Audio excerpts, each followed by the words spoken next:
Bonjour, je m'appelle Philippe Cohen et je suis président fondateur de l'association Respect Zone. Et sans la modération, il est extrêmement compliqué, même avec les meilleurs logiciels du monde, d'ouvrir les commentaires sans qu'il y ait ce risque d'une avalanche haineuse. Pour qu'il y ait une liberté de l'expression, il faut plusieurs ingrédients. D'abord, il faut qu'il y ait de l'espace pour parler. Il faut aussi qu'il y ait un climat qui soit suffisamment pacifié pour que l'expression puisse ressembler à une conversation, une forme de dialogue. Il n'y a pas de dialogue possible dans un contexte d'hyperviolence. Donc le rôle du modérateur, il est fondamental, puisqu'il est au centre de la possibilité de faire conversation. Les qualités du modérateur peuvent se lister ainsi. Première qualité, c'est la capacité à l'analyse et à la qualification des contenus. Très important pour un modérateur. Deuxième qualité, c'est la neutralité, le fait de prendre du recul et de ne pas donner son propre avis, mais de rester toujours à froid sur une situation, même si elle est explosive. Et troisième qualité, c'est le savoir réagir. Et quatrièmement, le fait de savoir dire « je ne sais pas, j'ai besoin d'un avis interne ou externe, de prendre conseil ». C'est cette humilité professionnelle qui va faire de vous un modérateur de très haute gamme.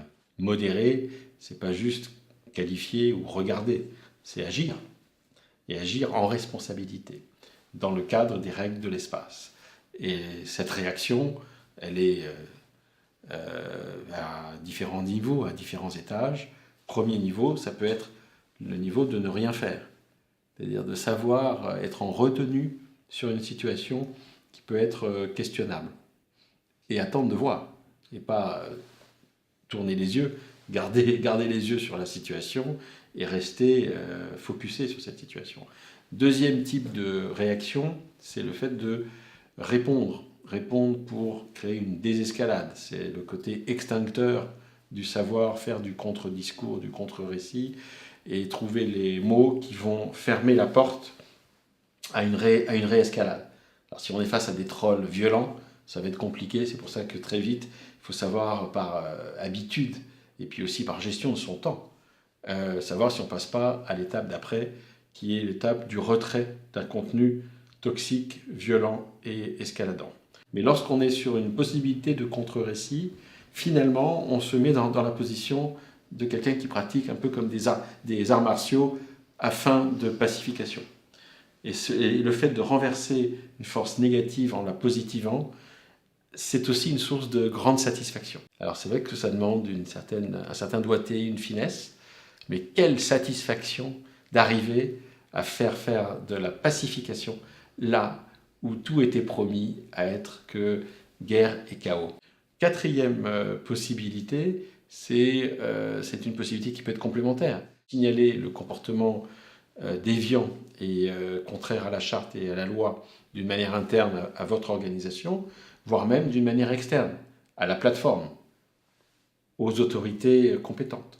Et puis, d'une manière globale, mais là on n'est pas dans l'action immédiate, il y a aussi l'action de statistique, c'est-à-dire de savoir comprendre en métadonnées ce qu'on a fait dans une journée, dans une semaine ou dans un mois, pour en tirer une leçon sur les problématiques qui sont applicables à tel ou tel espace. Vous allez être le premier à prendre une décision sur un contenu discutable.